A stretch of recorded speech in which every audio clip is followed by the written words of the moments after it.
You can set an alert directly on any drawing. When price will cross your trend line or horizontal level, you'll get notified, and there's no need to manually create a price alert. And here's how you do it.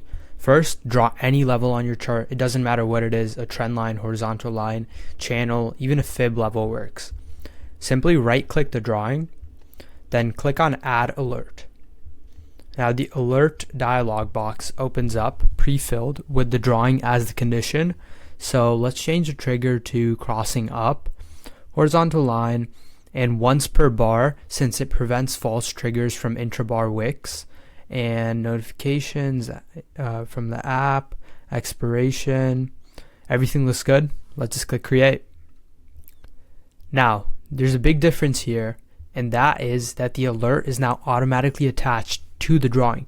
So say I move the drawing. The alert moves with. This is the cleanest way to track levels. Simply just draw your major support and resistance, set drawing alerts on each, walk away, and TradingView will just notify you when anything happens. Have a great day, guys.